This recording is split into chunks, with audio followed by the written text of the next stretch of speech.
Hey, what's going on, guys? Back here again with another video, this time with me on the camera and gameplay in the background over there. Well, over there. And this is just a PlayStation E3 predictions video here. I got my list. Got some Detroit in the background. And I just want to say a few things of what I kind of want to see at this E3, but I kind of don't know if it will absolutely be there. So, without further ado here, so what I got starting off this press conference, or on the top of my list here, is that we're going to see some Death Stranding gameplay, a full idea of what this game is. And at the end, we will see the reveal of the female protagonist or antagonist that has been rumored for months and months now, that we don't know who the actress is that's going to be playing her, but we saw the concept art, we saw the stuff for it, so I think this is the perfect time to see this in action at this E3. I got on here, we get a teaser, right? Teaser for Resistance 4. This is a game that I have been wanting for a long time. Resistance 4, I would love for it to, bring back what made Resistance 3. It's alright, but it could have been way better.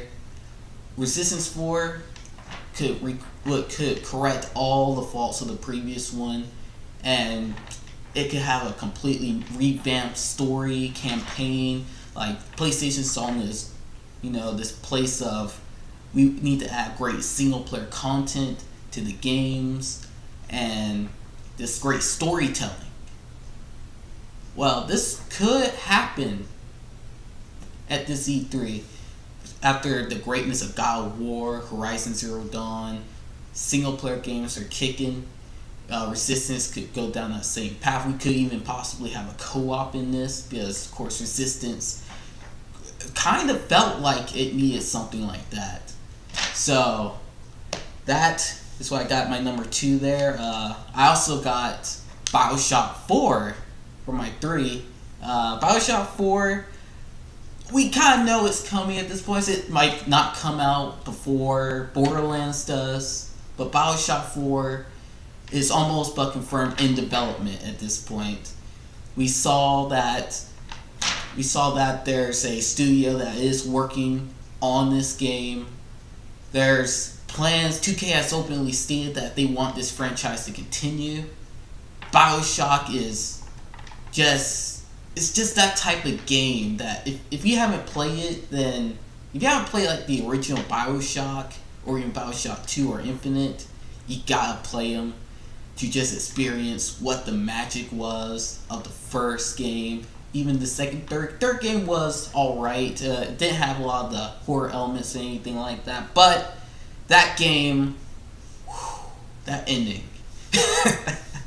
So that's what I got for BioShock 4. I also do expect Elizabeth won't be back in this, but we will have a female playable character, a new one that doesn't have powers, but is possibly just as interesting, if not more interesting, than what Elizabeth was. So I watch out for that. Spider-Man will have a gameplay demo, but in this, they will not have Spider-Man as the main character, but they will show off MJ in a mission doing what she does. Because in the Game Informer, they did mention that MJ is a playable character. She's going to have her own missions. She's going to be reporting, doing all that stuff. And I feel like that would be perfect to show off, because we've seen pretty much all week with the Spider-Man gameplay. It looks amazing, but what else could they really show? I think it's with MJ, Mary Jane, but so this one's kind of a butcher here, but Ghost of Tsushima. But that IP, we're going to see gameplay of it. That's going to be a next one. Yeah, we're going to see gameplay of Sucker Punch's brand new game, Ghost of Tsushima. Last year we saw a little bit of like a teaser / trailer for it. But this time we're going to see full-blown gameplay. We're going to see what we're really working with here. We're going to see what Sucker Punch is doing to basically what they're doing after Infamous Second Son for the most part. Because Infamous Second Son was a game that basically allowed them to go off the walls for the most part. You had superpowers. You had multiple types that you could stack. Alright. After a while, you just became a OP in the game. But Infamous Second Son, as good as it was, I very am interested in what Ghost of Tsushima can be, because this is based off of something that really happened, and there's no like you're not as overpowered or superpowered protagonist, and this could be Sucker Punch's resurgence,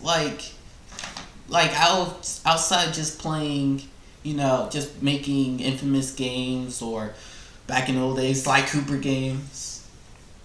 But this could be their Last of Us. Like, Naughty Dog was just known for the Uncharted games and Crash Bandicoot, all that stuff, and Jack and Dexter. But think about it.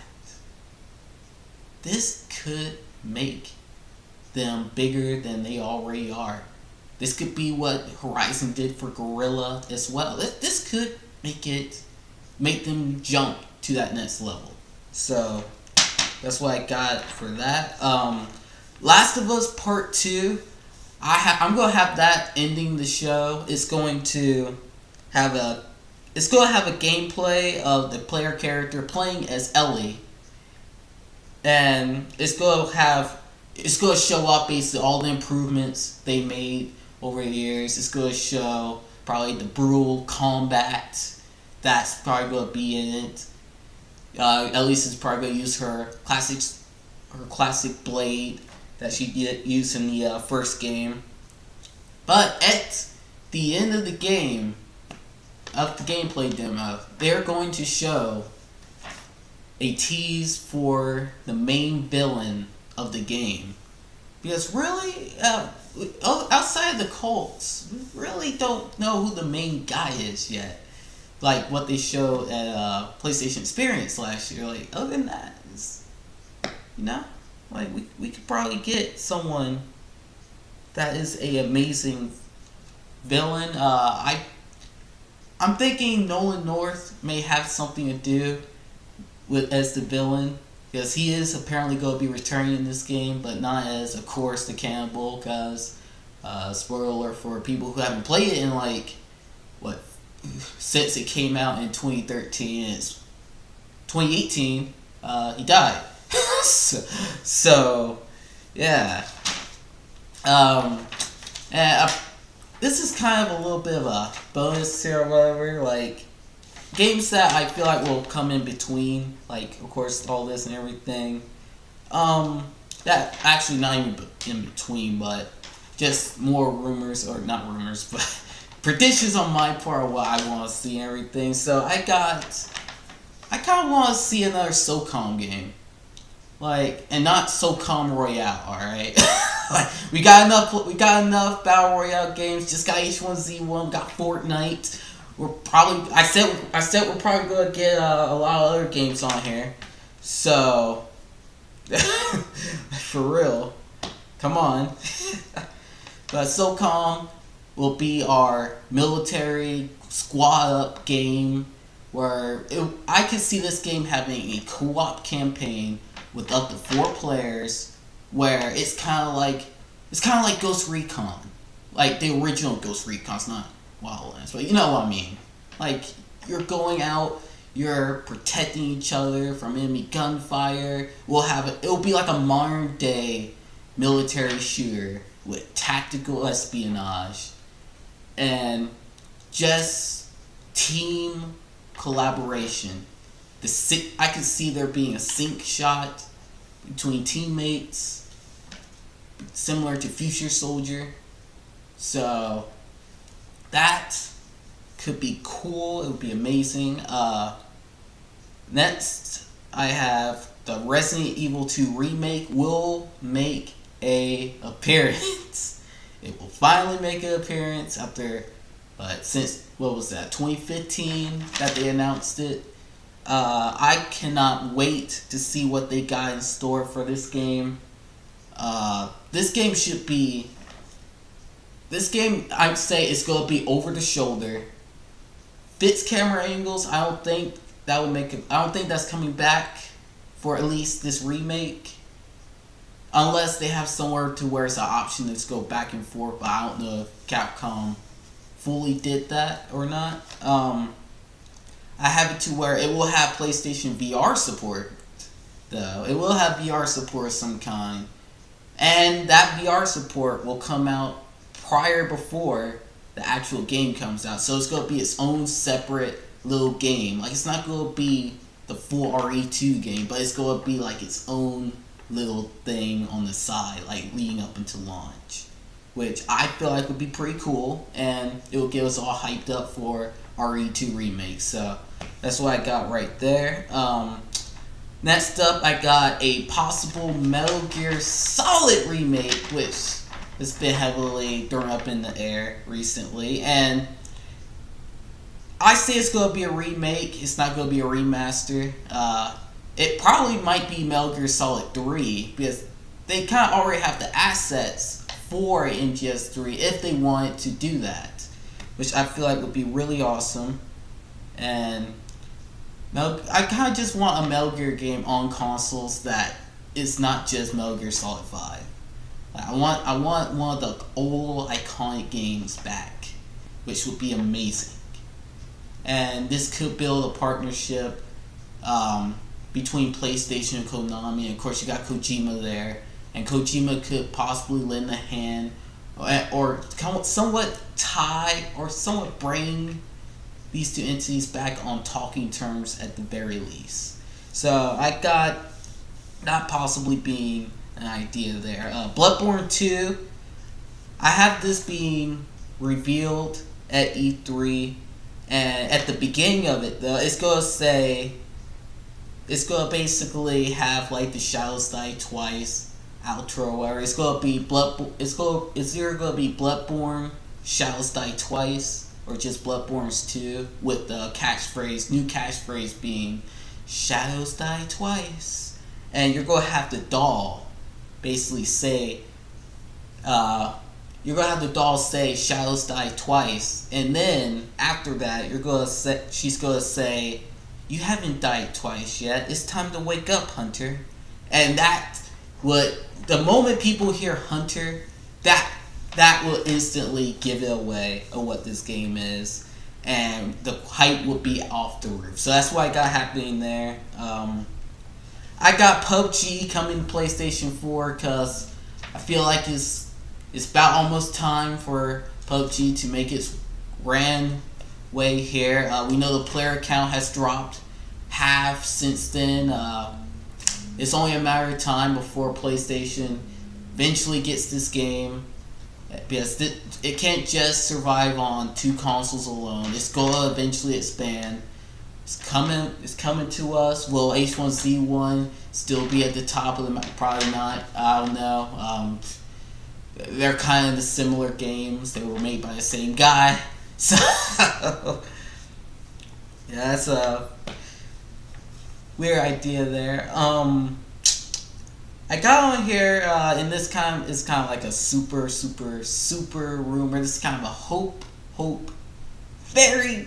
very hope one, and that is a Horizon 2 teaser, with of course it coming 2 years afterwards, of course, similar to a lot of PlayStation games. They show like a little teaser trailer for it, and then next year we might see some gameplay, and then they'll announce a release date for 2020.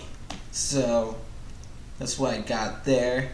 A new JRPG exclusive. I feel like we're going to end up getting a JRPG this year.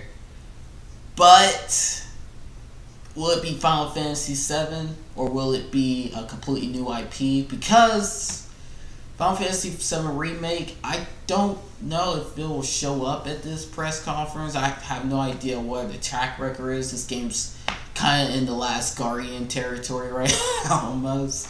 Like, this game we really, really want to see, but we don't know if we're going to end up seeing it. So, I don't know. And, you know, one more thing on this list actually that I actually got to write down on my part, sad enough, is we're going to see Kingdom Hearts 3. We're going to get a release date, and this game is going to come out November of this year. It's going to come out this year, November, because a lot of games, even Red Dead is coming out in October now, which means there's really no high-profile games coming out this year in November, which means there's gotta be something big coming out in November, and I think it's Kingdom Hearts 3. And I already got my own pre-order. You guys better get yours before it's too late. So yeah, that's pretty much all I got here. I got some high hopes here. Truthfully, no, these are kind of just games I always have like these games that I, really hope to see. Kind of just like a dream, alright? They're kind of a dream. I've been predicting Resistance 4 for like, I don't know, 3-4 years now. So, Bioshock as well. Resistance, Bioshock, and Metal Gear Solid kind of have all been games I really want to see at E3. So, that's pretty much it for the most part, guys. I hope you guys had fun watching this video and everything, this E3 predictions. Leave a like, subscribe if you liked the content. Hoping to do a couple more before E3 comes up. Starts this Saturday with EA's press conference. Might try to do some type of live stream mess or something. I don't know. We'll see how it works. So, I'll see you guys on the next video. Have a good one.